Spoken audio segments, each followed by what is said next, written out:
Ladies and gentlemen, please come inside now. Let's settle down. Let's start our program.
We request everyone to please stand up so that we can start our program with a prayer.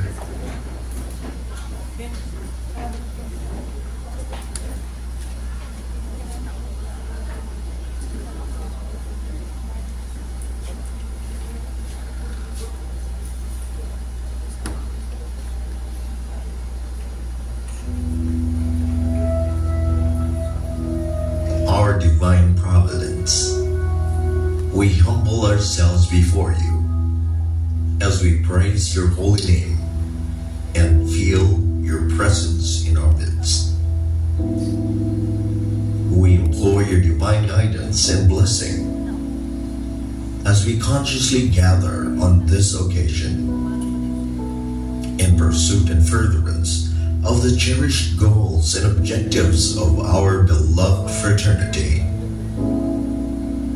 We beseech you, all-powerful God, to enrich our hearts, to enlighten our minds, and to broaden our understanding and compassion to one another as we carry and pursue our goals and objectives, not only on this particular occasion, but also on the many times of our striving and endeavors. Please, Almighty God, elevate our spirit and fortify our steps as we seek to keep and edify our fraternity, everyone and whole, and as we strive perseveringly to enhance and strengthen our national brotherhood. All these are divine providence. We fervently ask under your supreme guidance and direction. Amen.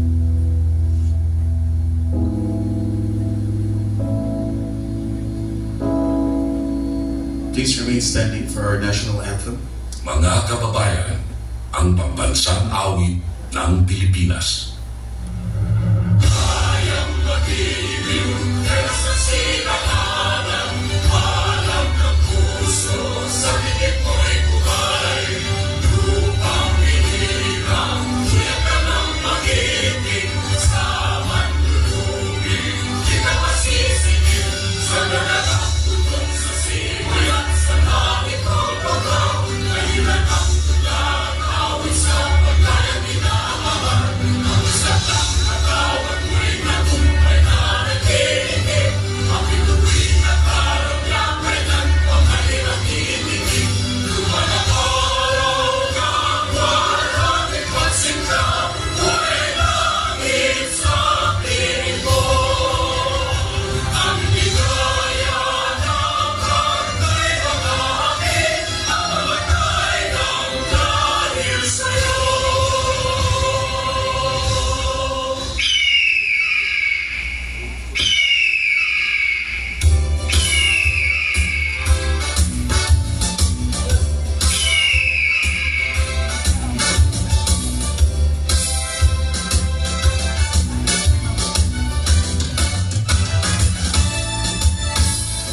God loving men for country's sake, all for strength and mind and energy. We dedicate fraternal love, service for the good of all humanity. We're eagles, definitely eagles, lasting peace are our mission. We're eagles, spread to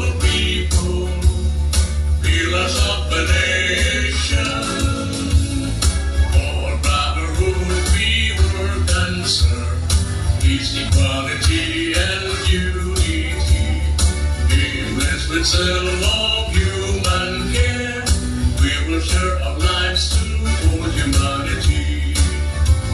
We're eagles, the Philippine Eagles, lasting peace and noble mission. We're eagles, spread to people, pillars of the nation.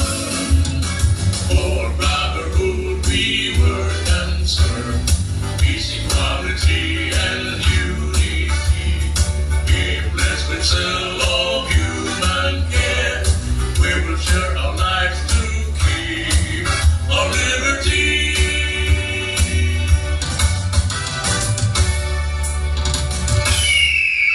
Mabuhay ang Agila!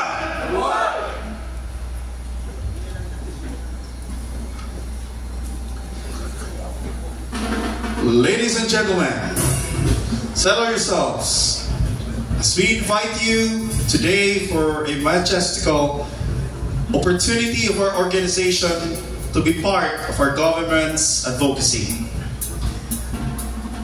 As the opening remarks, I'm Mike Osmeña, your service, and apparently will be your host for this afternoon. Our host supposedly was a distinguished man, and apparently his flight got delayed, so I have to do this afternoon. So please bear with me, each and every one.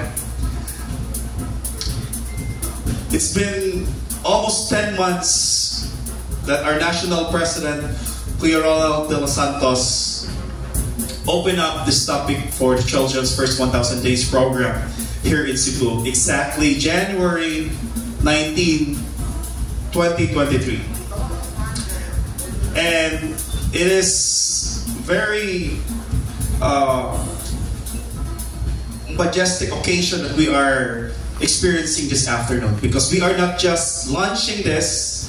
This is not just a mere kickoff, but through the help of National Nutrition Council with our lovely Doctora Parolita Mission, we are implementing it. We are implementing it, ladies and gentlemen. So without any further ado, let me acknowledge each and everyone's our distinguished delegates. First of all, we would like to introduce to you the man behind this advocacy for this afternoon. None other than the National President of the Fraternal Order of Eagles, Philippine Eagles, Kuya Ronald de los Santos.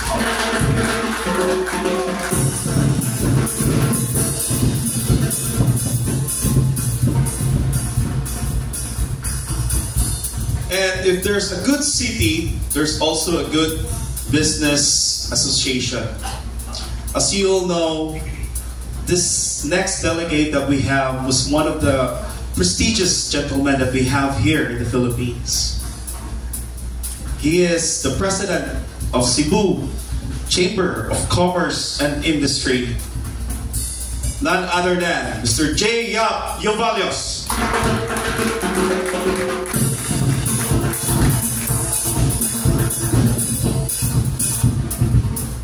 Of course, if there's a handsome gentleman, there should be a beautiful lady beside it. None other than the woman behind the National Nutrition Council of Region 7, our program coordinator, Doctora Parolita Mission.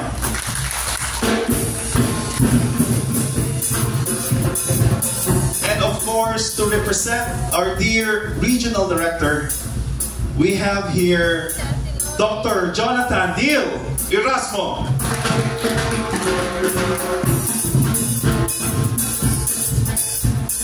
And my dear friends, Kuya, Nate, guests, and beneficiaries, we have here a very generous person who's always ready to help the community.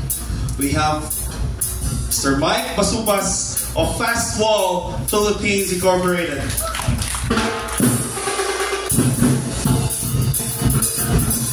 And of course, we have a saying, save the best for last.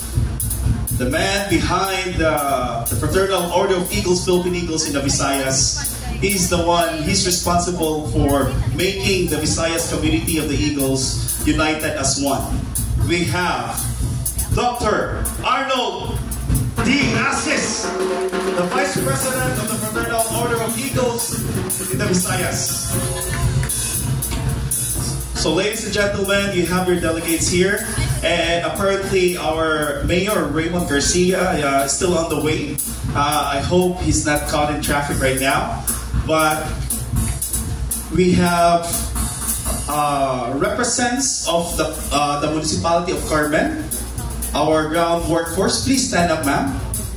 One of our beneficiaries of the National Nutrition Council. And we have here our lovely ladies of the Barangay Kinasang and Pardo, our future beneficiaries of the Children's First 1,000 Days program. Please stand up, ladies.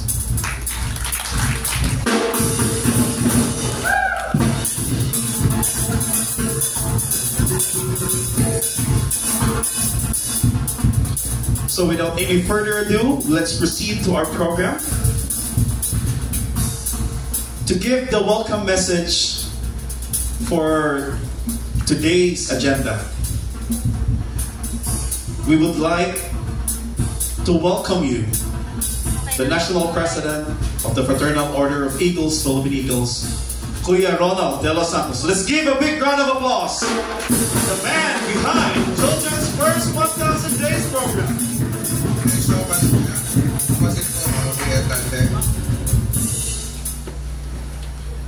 Thank you so much, and before I proceed, I would like to thank God for all the blessings that He has given to us today and forever in our life. Amen.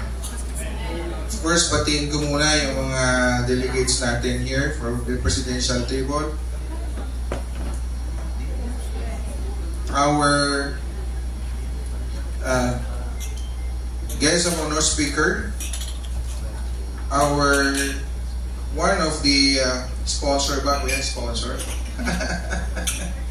The President of Cebu Chamber of Commerce Industry, Sir J. Yap Ivalios. Sir, good afternoon. Of course, the Regional Nutrition Program Coordinator, to overview the F1KD Totok Kainan here in Cebu with our project, and representative of ASIC Dayangira, Dr. Parolita Mission, ma'am. Good afternoon. Of course, the Vice President for Visayas, Kuya Arnold. Good afternoon po. And we have here also Kuya Mike Basubas. Kuya, good afternoon. And here also Dr. Jonathan Rasmo. Good afternoon, Doc. Good afternoon po. Of course, we have here also the chairman of the F1KD. He is our partner for this project. He is also our Ways and Means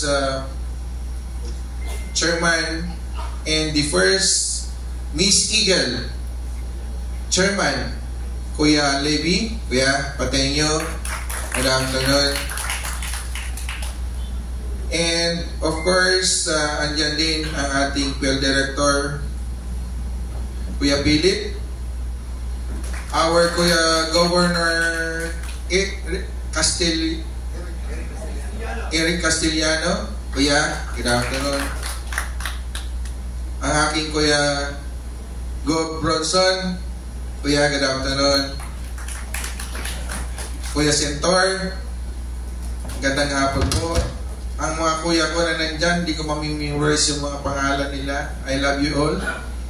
Kaya, ang ating RKD, of course, the staff of the 1KD of our Eagles, sila Ate Denden, si Ate Cathy, and most especially, ito yung talaga na dahilan kung bakit na-start natin yung F1KD dito sa Cebu. Ang ating Kuya Mike Osmeña, Kuya, siya po talaga yung nag-coordinate with all, nag-arrange sa lahat dito, at siya rin lahat ang gumawa ng paraan para ma-start yung project dito together with Kuya Gob Carillo, Kuya Jun, Kuya gandang hapon. Also the representative from NNC po ba kayo, ma'am? LJU Carmen, thank you so much for coming. Hayaan nyo, sabi ni Kuya Mike, susunod daw sa inyo. Mga kuya natin, of course we have also here Kuya Tom. Mga kuya natin, ladies and gentlemen, good afternoon. Thank you so much for coming. And this project is very, very important for us a Filipino. And I thanks God na habang nag-uusap kami sa ating Kuya J. Yabalius, he is very happy na dito sa Cebu ang first na nag-implement ng first 1,000 days collation program for the children. Palakpakan po natin. Supposedly, this will be start sa Nueva Ecija. And because of the typhoon, hindi po natuloy, kaya dito po natin siya inumpisahan.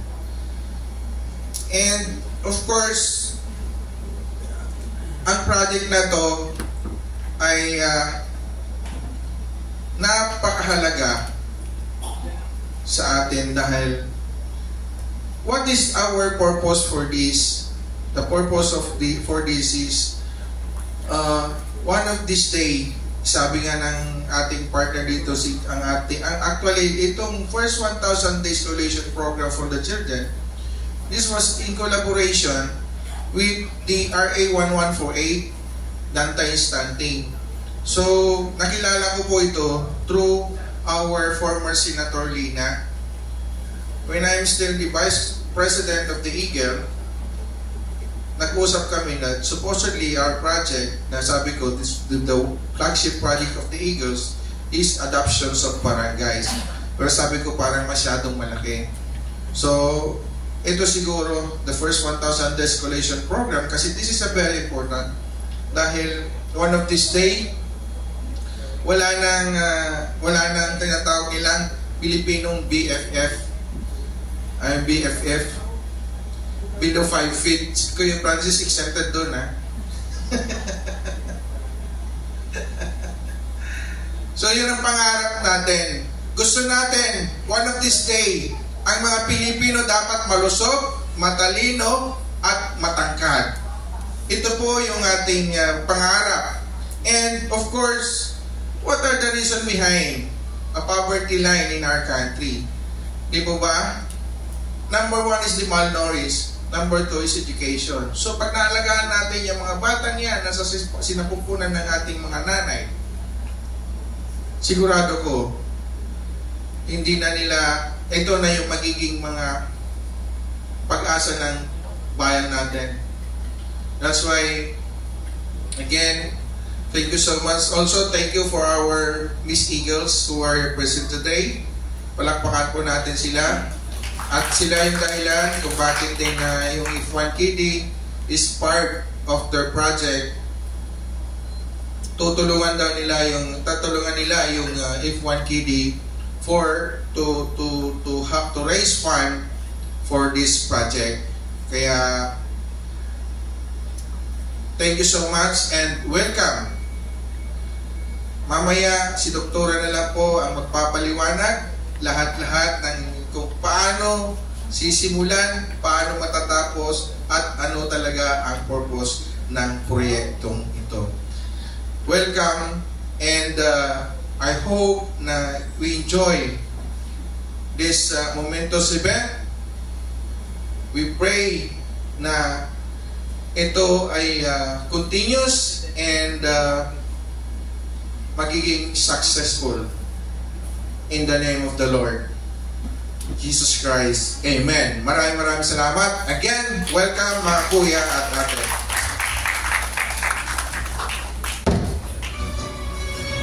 Again, let's give a big round of applause to our National President of the Fraternal Order of Eagles, Philippine Eagles. Ladies and gentlemen, as you know, in every organization, in every good organization, there's one man behind of the system who's running it. Just like the Rotary. If the Rotary has a polio program and the polio program that is their advocacy. If the Lions Clubs International are promoting the vision and preventing awareness for the diabetes. Now, the Fraternal Order of Eagles, Philippine Eagles, advocacy is to promote a healthy, intelligent, new generation of Filipinos in the Philippines. So let's give a big round of applause, please. Finally, someone's taking an action to the future generation of our country. Now, may I call on our chairman, Kuya Gov Francis Levi, to present to you the Miss Philippine Eagles. Let's give a big round of applause, please.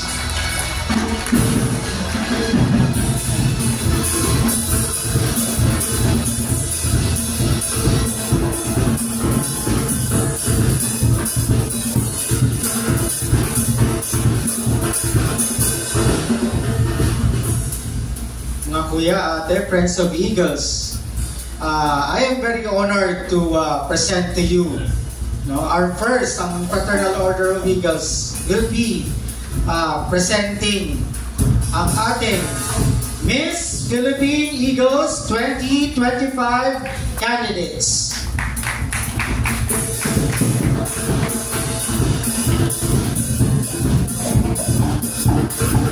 Me tratas como una princesa, me das lo que pido.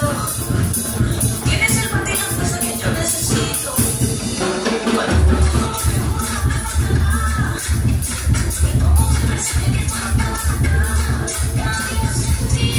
Algo tan grande y me vuelve loca a tu lado, ¿sabes? Tú me has dado tanto que he estado pensando, ya lo tengo todo.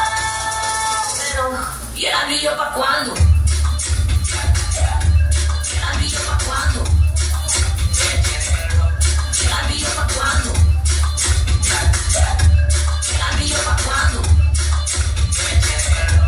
Huele como me gusta, me besa, como me gusta, me agarra, como me gusta, sigue así que a mí me gusta, como huele la fruta, si sale de noche me asusta, si mamá conoce la fruta, así que me... Hello, good afternoon, everyone. I am Mariah Mara Pasahal, representing the Eastern Visayan region of the Miss Philippine Eagles 2025.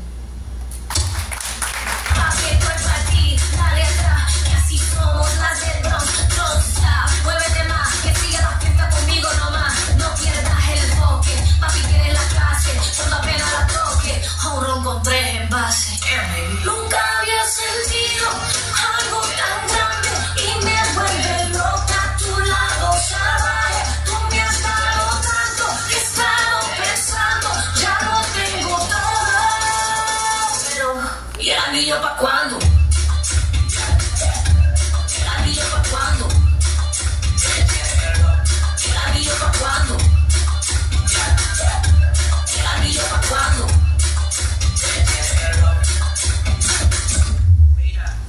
Hello, good afternoon to each and everyone. My name is Jamie Javier. I am representing Northern Region of Luzon. Thank you. Una princesa, me das lo que pido. Tienes el bate y la fuerza que yo necesito. Cuando estamos solos, te juro, no me falta nada.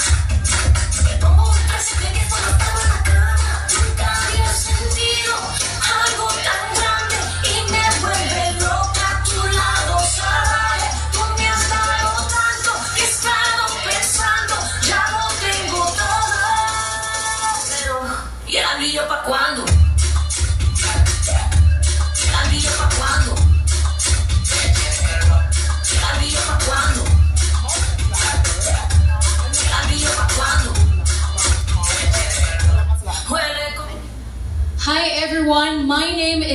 Leslie Sim from Southern Tagalog region.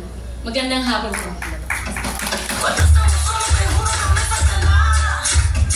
Me tomo un príncipe y solo estamos en la cama. Nunca había sentido algo tan grande y me vuelve loca a tu lado, ¿sabes? Tú me has dado tanto que he estado pensando, ya no tengo todo.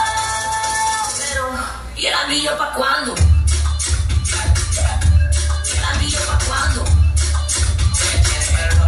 ¿El anillo pa' cuándo? ¿El anillo pa' cuándo? Huele como me gusta, me besa como me gusta, me agarra como me gusta, sigue así que a mí me gusta, como muerde la fruta, si sale de noche me asusta. Good afternoon, everyone. I'm Ashley Reynosa Palomata, your Miss Philippine Eagles 2025, representing Central Luzon Region 2.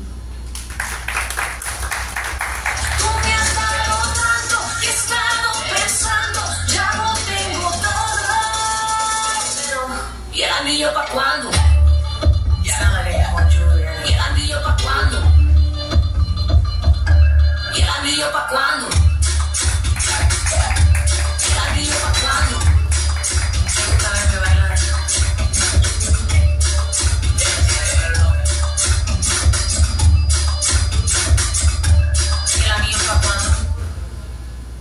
¿Y el anillo pa' cuándo? ¿Y el anillo pa' cuándo?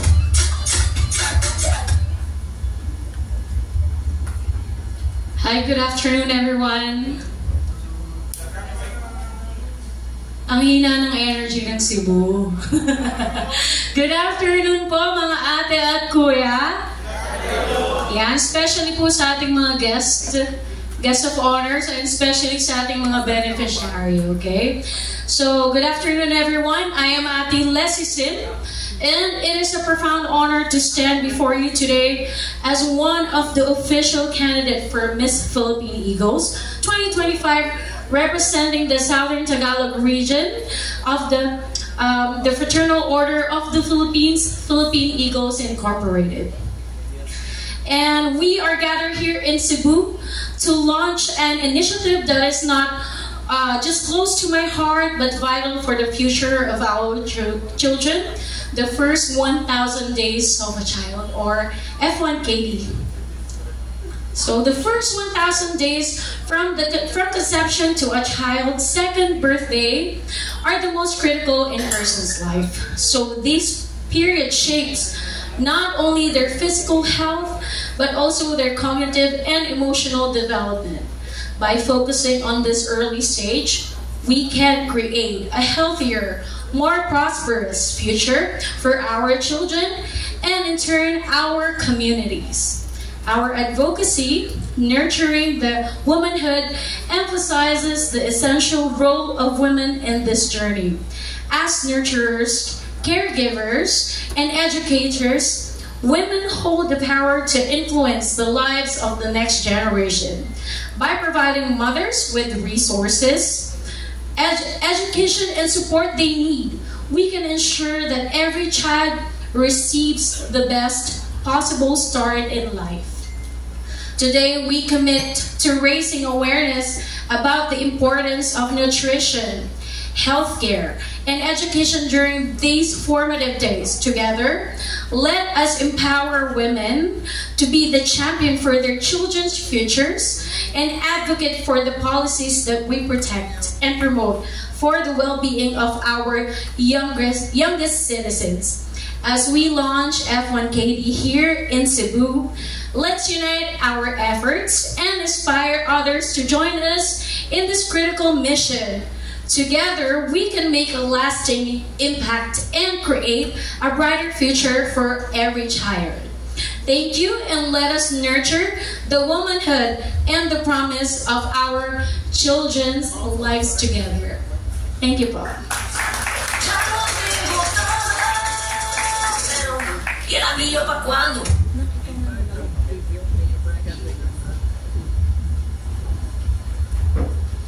Thank you so much, lovely ladies. Isn't it beautiful to see lovely ladies this afternoon? And speaking of lovely ladies, without any further ado, the woman behind the implementation of the Children's First 1,000 Days program, may I present to you the one and only Doctora Parolita Mission. Let's give her a big round of applause, please.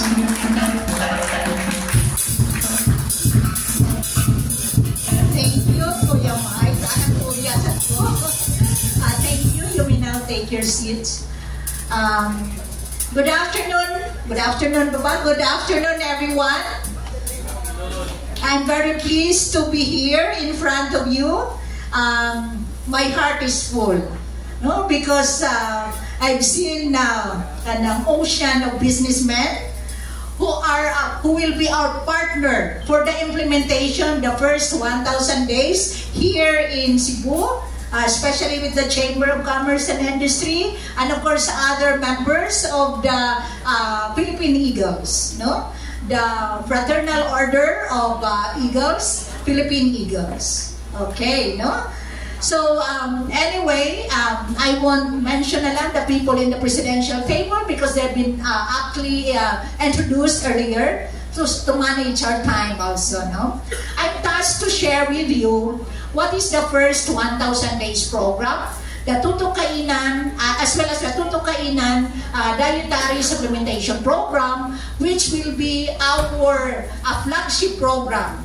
I'm very happy because of course, nag-carry or may nag-carry na sa first 1,000 days, and that's the Philippine Eagle. So we give a round of applause to our partners, the Philippine Eagle. We are looking forward for a brighter future for our next generation, no? Because that I will emphasize later.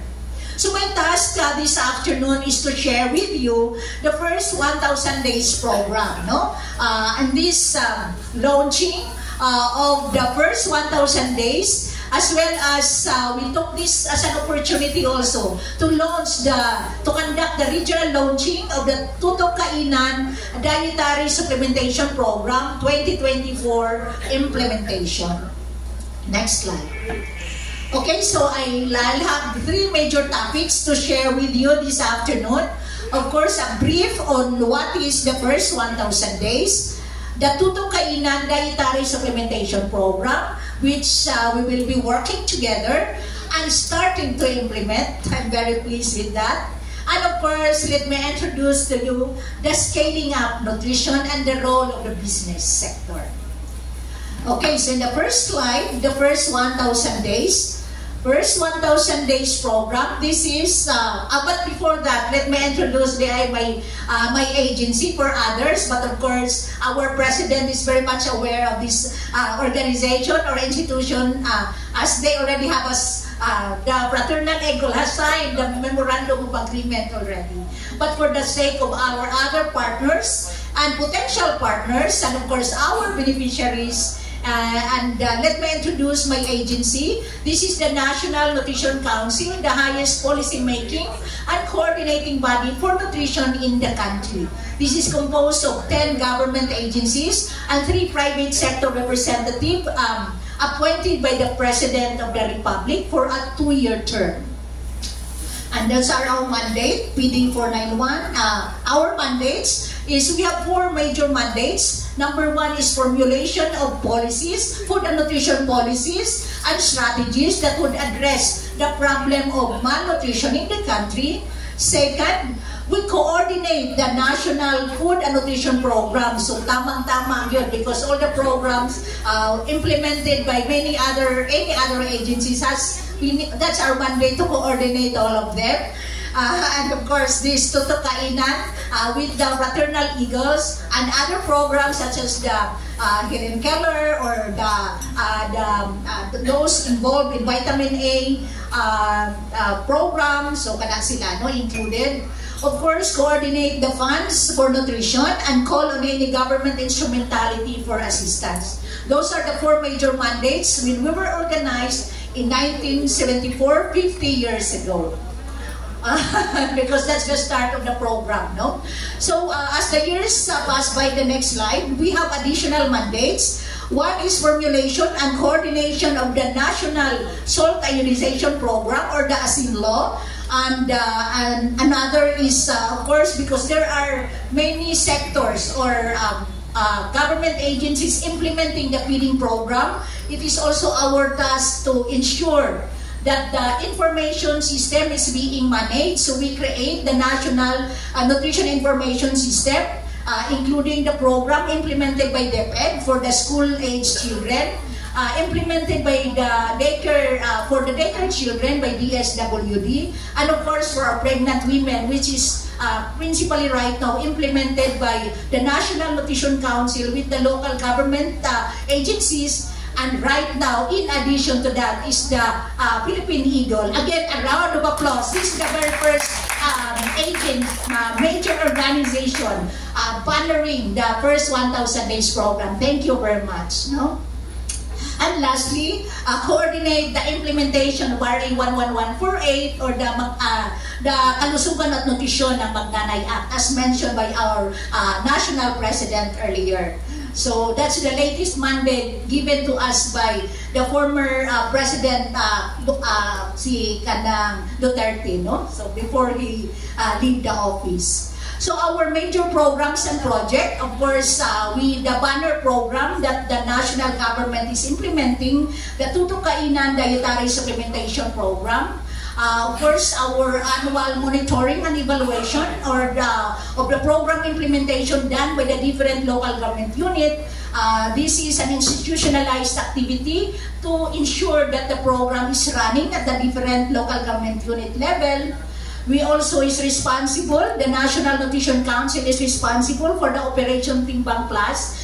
This is the annual weighing of our and high-taking of our children to look into or to make the state of nutrition of the country, starting with the barangay, as well as down to the city, municipality, provincial, regional, and the national level.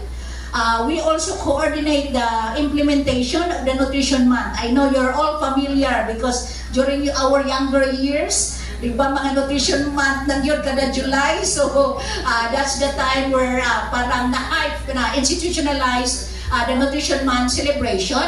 Capacity mapping of our nutrition workers or personnel at the local level, and the conduct of social behavior change communication, because challenging you know how to have a healthy diet given the proliferation of the internet, which sometimes propagate false information or false news. So first 1,000 days, as mentioned by our beautiful ladies, mga Miss Philippines Eagle, this is from the period of conception when the child is still in the womb up to the first 2 years of life. So that's for the first, as a pregnancy period, that's 9 months nagbuntis si mother. So that's 9 times 30, so that's 270 days. The first year, that's 365 days. The second year, 365 days. Or if you'll total that, that's 1,000 days. That is the root, that's the origin. Because you total to 70, 365, 365, a total of 1,000 days. Next slide. So why it's necessary or why it's important?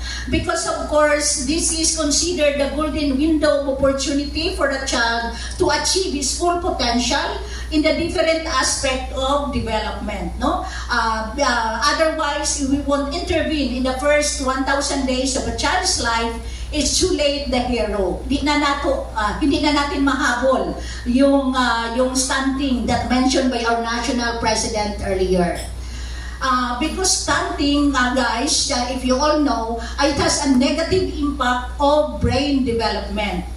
Let me encourage you to look at the slide. This is the brain scan in the left side of the screen. Comparison between the brain of a healthy child as well as the brain of a stunted child. You'll note in here, especially in this area, hollow. Diba? It's hollow because 40% of the brain mass is absent in a stunted child. So you can just imagine, hollow ang brain ng child.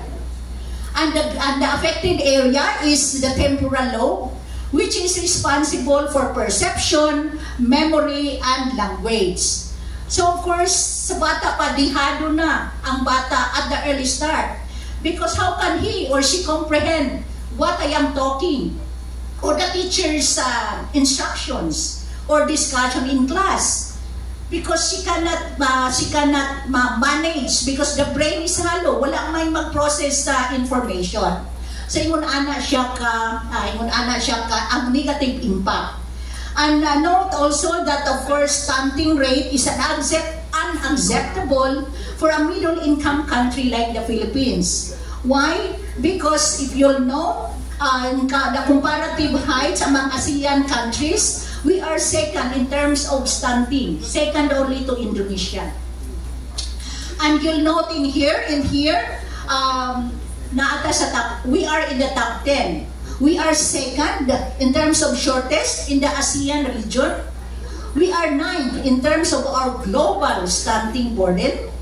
And we are 10th in terms of our wasting, kaning bukog o panit. By the way, stunting mauni ang putot, no? Sa to below 5 feet, BFF, no? So, kana siya. And as mentioned also earlier, 1 in 3 children, no? You'll note also that there's an improvement in terms of our stunting. However, its improvement is very slow. Hinay kaayo ang atong pag-reduce sa tuang mga malnutrition statistics. So that's why I'm very happy, and of course this is a very momentous event because now we have the private sector, the Philippine Eagle, who is bringing the flag of the stunting and malnutrition issues that would propagate the whole nation together with our advocacy using the beauties of our Miss Philippine Eagle, Miss Philippines, no? Eagle. That's very good, kayo, no? Madalang yun ang ato ang mga issues. So those are the effect in terms of brain development and the impact in terms of our height, no? Compared to the other countries. However, its negative impact to the economy. Our Copenhagen study shows that the cause of malnutrition to the economy, no? The economic loss, according to that study, the economic loss of malnutrition is equivalent to 4.5 billion per year ang kaniyang future economic loss. And this is a budget of the DSWD including for peace in the last 2 years. So ganun kagrabe, no, ang mahimong ang loss niya because of malnutrition. Next slide. The ROI. I know you're all businessmen, so that's why I really put in this data because the return of investment, every dollar invested, again the same study sa Copenhagen, every dollar investment of on nutrition, especially the first 1,000 days, would yield $17 in return. Ganun kalaki ang kanyang magiging result or magiging return of your investment. Although the computation here, 53 pa, ngayon 58 na, di ba? Or around that figure. So, kamo nang bahala mag-compute kung how much sana ang ating ma-recoup, if ever. So the power, I know our president is already familiar with this one. The power of the first 1,000 days, and these are the, again, critical intervention that has to be done in this period of the critical window of opportunity. And of course, in here, sa pregnancy nga period, although I won't belabor you with this one because this is for our technical people, para sa kanila. No? But of course, for our pregnant women, it's really important that you have the 4 prenatal check-up. You've taken in the 180 tablets of iron supplement and the dietary supplementation that we are launching this afternoon. Of course, breastfeeding in the first 6 months of life of the child, as well as our micronutrient supplementation for the first 6 months, for the next 6 months. So what is the impact of if the child is well nourished in the first 1,000 days? This is a UNICEF study. It is they are 10 times more likely to prevent kaning mga most life-threatening diseases. They can compete 4.6 more grade level in school, and earn as much as 21% more in wages as they grow older, and definitely they'll ensure that they have healthier families. In the next slide. Okay, so now I'm moving on to our Tutok Kainan Supplementation Program. Tutok Kainan, if you know tutok, tutukan yun na nakakaon ang buntis, nakakain ang buntis, ma-ensure na nakakain ang buntis. But, can we go back? Okay? Okay, sige. Okay, sige, next. So, the Tutok Kainan, next slide, okay? The Tutok Kainan, I'm putting back the 6 critical interventions as mentioned sa UNICEF nga study earlier. The one in red, these are the period where the Philippine Eagle would come in, no? So in the pregnancy period, so that's why nandito yung ating mga pregnant women, because we are to provide balanced protein, energy, dietary supplementation. Next click pa. Next click, okay. And then intervention number 5, the age-appropriate complementary feeding with continued breastfeeding. I know this is the commitment given by Philippine Eagles to my boss, Asik Dayang Hirang. However, for others, you can also invest in the other interventions if you still hope to, because again, these 6 critical interventions are crucial, especially in the other countries, experience from other countries. They're able to drastically pull down their stunting statistics, no? When they implemented these 6 critical interventions, especially the iron folic acid, because our health centers right now, kulang ang atong mga iron supplement, no? As well as ang vitamin A, MNP, other micronutrient deficiencies. Of course, prenatal check-up, breastfeeding, this can be done through our health education activities. So next slide. Okay, so going back to our Tutok Kainan Dietary Supplementation Program, this hopes, no, this is a stunting prevention program as mentioned by our dear National President, Sir Kuya Roland earlier, no? So, contribute to the prevention of stunting among our children 0 to 23 months old by improving the quality and quantity. So, we are looking at the quantity and quality of the food intake of our program beneficiaries, no? Particularly our at-risk pregnant women. Atong mga malnourished na itong pregnant women, kaning mga nakulangan po sila og timbang, as well as our 6 to 23 months old children in Tutok Kainan dietary supplementation program areas. Next slide. Specifically, we have 4 specific objectives. Of course, looking into the situation with reference to pregnant women, provision of supplementary food for our pregnant women for 90 calendar days for our pregnant women and 180 calendar days for our 6 to 23 months old. We are looking into this because based on literature, based on studies, para we can improve the birth outcome of our pregnant women, na kumpleto ninyo mga pregnant women ang atong dietary supplementation in addition to your regular meal, no? So kani additional 90 days yun is supposed to be, while for our children 180 days, no? Medyo resource heavy siya. However, lagi per club, per child, will compute per child, then that will ease up the burden. Okay, ang mga program, ano na lang yan, monitoring and evaluation, and of course, we want to document the experiences and strategies for replication, particularly for other, like for example, we are starting here in Cebu. So we hope, and about to launch, sa to, sabi ni Kuya Mike, sa Palawan, they're calling na sa Palawan, so replicate na to what we have started here, and mag-document, because this is the initiative of a private sector. I'm also excited looking into, because all the other documentation that we have are implemented by the national government with the local government unit. Kani, first nato na, and you make history, Philippine Eagle. I'm very excited for that. Yes. So, what are the supporting laws? No? Actually, hindi tayo nagkulang in terms of laws.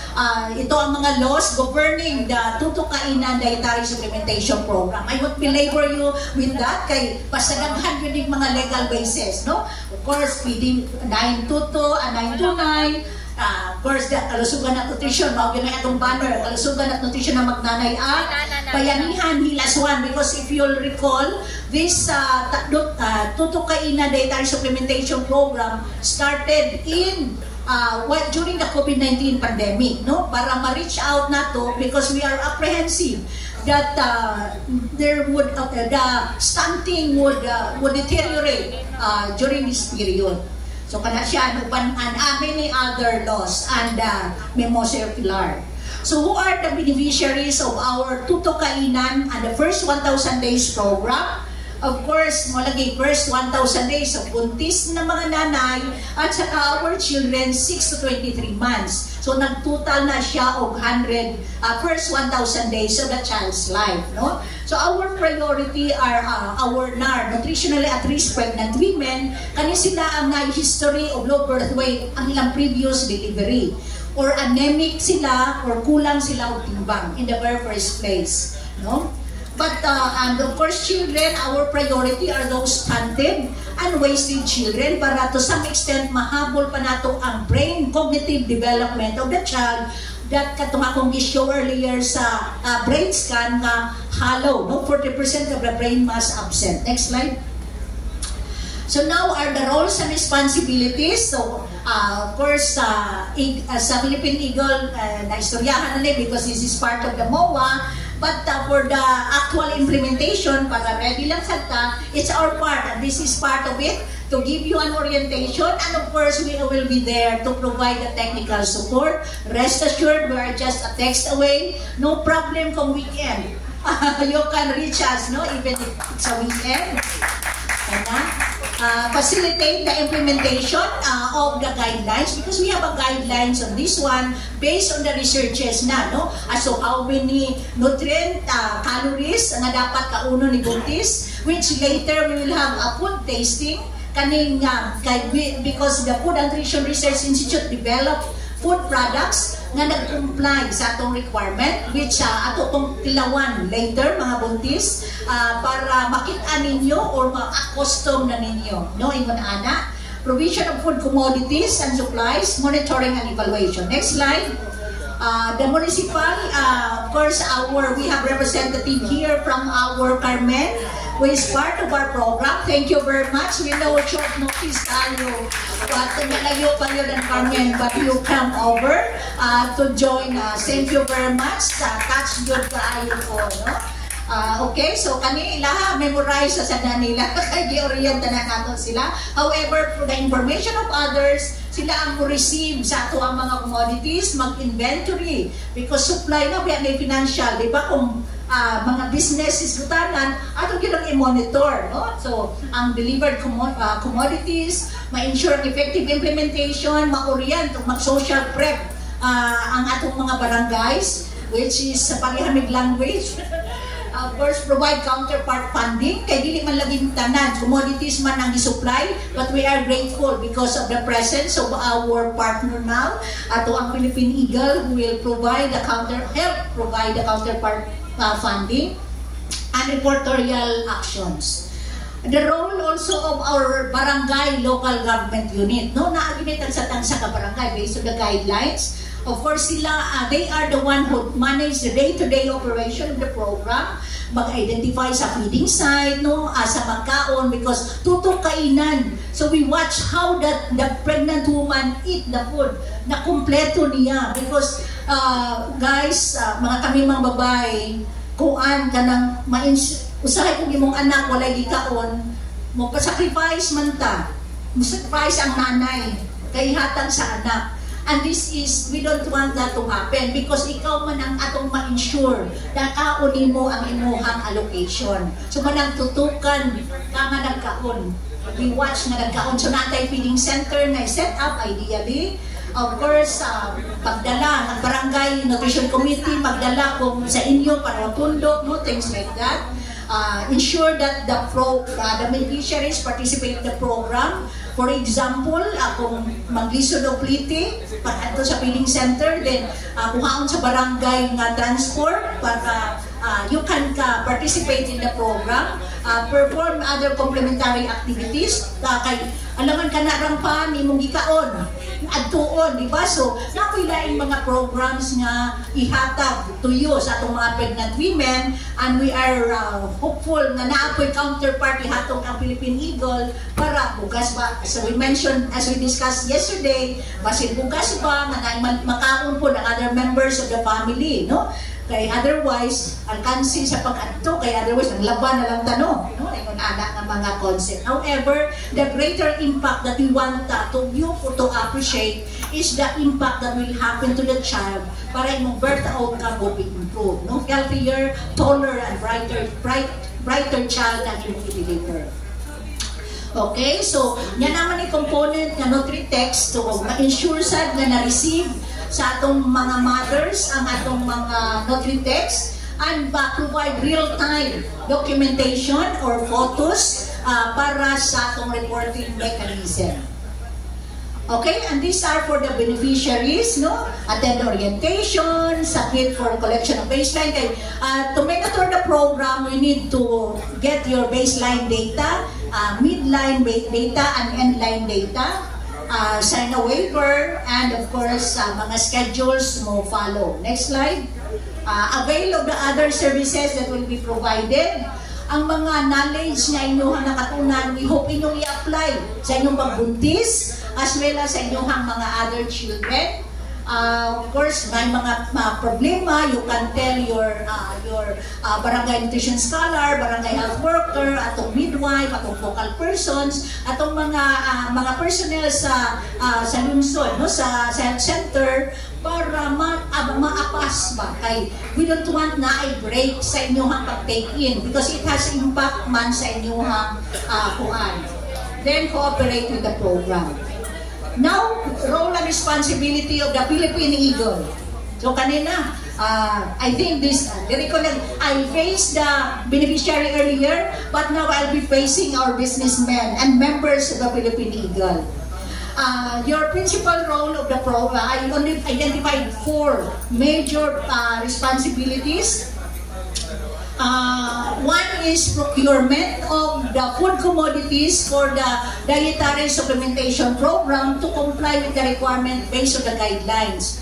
I told Kuya Mike earlier or yesterday that it may be good for the Philippine Eagle to do the actual procurement. Because if the fund will go to the government, it will pass through, it will go to the National Treasury, and it's really difficult to request it back. Then if the fund goes to the National Treasury, it will follow the procurement law. So mahirap, that's why we are delayed in implementation, because if the project costs millions, public bidding. And in the average public bidding will need 1 month before the commodities can be received by our beneficiaries. So murag masayang ang effort ba, madelay ta. That's why ang problem, wala pa nakasugod, nanganak na lang. No, kay madelay man. No, I think that's our problem in our previous phases. No, because we're unable to anticipate the delay in terms of procurement. So that's why I'm appealing for the Philippine Eagle. Will create a system so that you will procure yourselves, no? Para po transparency ba? Because that's your fund. We'll just provide you guidance in terms of the actual flow. Second, support the conduct of complementary activities such as the food demonstration, because one of the gaps that we've noted, the mom or the actual complementary food being provided is not that appropriate para sa aid sa bata. And we need also materials, no, para pag-demo. Kaya ato ang mga health personnel, they have problem in terms of the supply. They are willing to train, pero paano ang mga requirements, commodities na kinahanglan na, no? Nutri-Text, budget for Nutri-Text so that they can inform, no, mga load matters, no? So they can submit real-time report. Provide additional incentives to program beneficiaries to ensure their participation Kay maulagi, muadto ra katagaan kagpan, kahuman mo uli na, no, murag, di kay siya cost-effective, no? So, hopefully, what the other, in Cebu City, for example, they tie up for that particular day, maghatag of additional rice, for example, para na ay ma-bring home ang beneficiaries, and sort of like that, no? And other, kay pregnant men, mga maternity packs, no, things like that. Mga little incentives just to motivate our program beneficiaries. Of course, we would also like you to advocate to our local chief executives, governors, mayors, barangay captains, to adopt the Tutukainan Dietary Supplementation Program, because you're businessmen, so you have strong voice to negotiate or to talk to the governors, mayors, and of course other public officials para they'll ma-sustain ang program, because until when man sila mag-supply, di ba? Donor fatigue later kung kanunay, because it's an expensive program. So next slide. Okay, so I'm now moving on to the last part of my presentation, the scaling up nutrition, no? So, Scaling Up Nutrition, ladies and gentlemen, is a country-driven initiative led by 66 countries and 4 Indian states, collectively known as our Sun countries, that includes thousands of stakeholders across all societies, united with one mission, and that is to end all forms of malnutrition by 2030. Actually, this was launched in 2010 by the United Nations Secretary General, and the concept of the Scaling Up Nutrition movement is the power of we, collaboration, and this is what we are doing. So that's why I'm putting this forward para you also know what the Scaling Up movement global initiative has been doing. And the business sector is very thriving on that. Next slide. Next slide. Okay, so the motto here of our Scaling Up Nutrition movement is to engage, inspire, and invest. Engage as many people possible to make it a movement. Government, civil society, United Nations system, donors, businesses, and of course scientists or the academe. Inspire each other to discover new ways of working collectively, and that's why I'm also banking on our documentation, the partnership documentation that Philippine Eagle can gather at the end during this implementation of the program, so that we can inspire other clubs to follow the same route. Invest in priority actions for everyone's right to good nutrition. Next slide. Okay, so again, I mentioned earlier that the Scaling Up Nutrition movement hopes to make a world free of malnutrition and all its form by 2030. So sa Polio Plus, sa Rotary, I know I have some co-Rotarian here. We want a polio-free Philippines. With Philippine Eagle, we want a malnutrition-free country by 2030. Is it doable? Yes. Okay. So all forms of malnutrition. Next slide. Okay, but the Philippine Scaling Up Nutrition movement, kung ano siya, was done in 2013. I guess that's why this is the start of your connection. Because during this time, former Secretary Julina was our champion. And attended that session, and from then on, he became our champion for the first 1,000 days. And this is now the fruit of that endeavor. Thank you very much for positively responding to that call. Can we give a round of applause to our Philippine Eagle? Okay, so next slide. Okay, so the Philippines is the 51st country who joined the movement through a National Nutrition Council Governing Board resolution signed by the different secretaries, because this is a global movement together with the other countries, 66 other countries. Next slide. Okay, so this is the Sun Networks, and of course the Sun Business Network is one of them.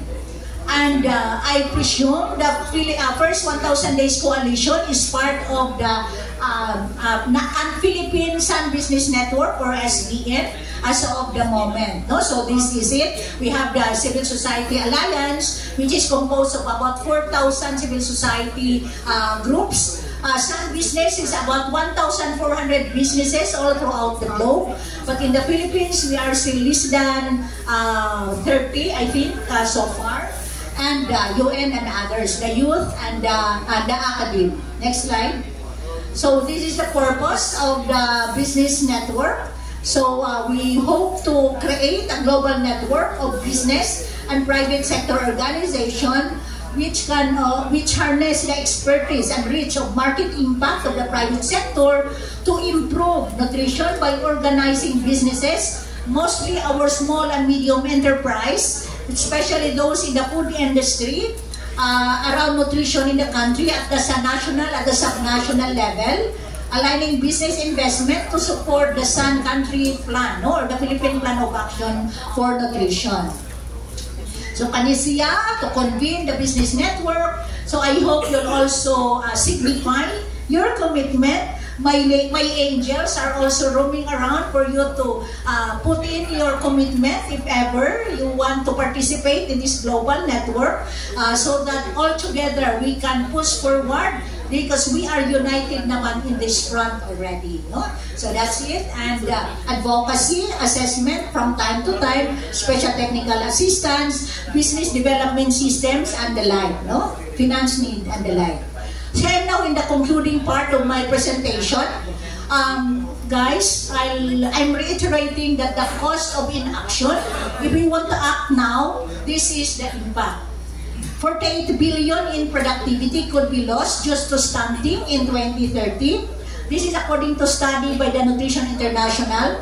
1 billion in productivity losses can be avoided annually by achieving a World Health Assembly target on low birth weight, which is the purpose of our reaching out our pregnant women. 360 million is spent annually on breast milk substitute. No? So kanaunta itong ma-divert. Kung ma-educate lang nato, ma-advocate nato through our different networks. I know you have the media reach. So na kung kayo nagikatapang, so that we can save doon na 360 million. 5,000 deaths can be attributed to suboptimal breastfeeding. 1,400 maternal deaths can be prevented through breastfeeding, and 5.2 million IQ points are lost per year because of low birth weight. Because of the atong brain scan that I mentioned, 40%. No? If we can reach that, then makompleto ang brain development sa ating children. So again, in the overall, aside from the role of the private sector, business sector, NGOs, nutrient supplementation, which of course vitamin A, iron nga i-add on nato sa supply sa government. Kay actually ang supply requirement in the past based on the reports about 40% lang. So according to study, dapat 80% of our service targets will be reached. Advocacy and communication, which you have the power, because we all know that knowledge is power, and with your reach, we know we can reach more people to change into good behavior. Monitoring and evaluation, capacity building, nutrition education, collaboration, especially with the other businessmen. Since our initiative, the corporate social responsibility, no, ma-align for our first 1,000 days program, which you are starting, and fundraising, of course, fundraising through our Miss Philippines Eagle and many others in the future, sharing of the best practices. So that's why I'm excited na makadocument na yun sa mamahimong result of this collaboration and emergency support. So I think this might be my last slide. My call to action is translated into 4 words. PPAN. This is also the national program, the Philippine Plan of Action for Nutrition, or the PPAN. Prioritize.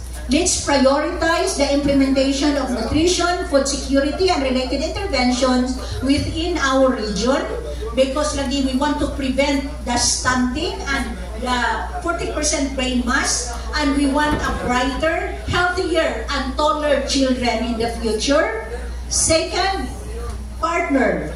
Let's build strong partnership, which we are starting right now among government agencies, private sector entities, NGOs, civil society organizations, academia, and local communities. Accelerate. Let's accelerate the implementation of evidence-based intervention outlined in PIPAN. And nourish, let's make the nourishment and well-being of our residents a top concern by promoting sustainable agriculture, food systems, support local food production, and ensure access to diverse and nutritious foods for all communities. So with that, I thank you all for your active listening, and I hope I have imparted something and you are enlightened with the first 1,000 Days program. Our first 1,000 Days Tuto Kainan Dietary Supplementation Program, as well as the Scaling Up Nutrition Movement. Daghang salamat, maayong gabi na itong gabi. Thank you so much, Dr. Marlita Michon. Thank you so much, Madam, for that very wonderful orientation of the children's first 1,000 Days program.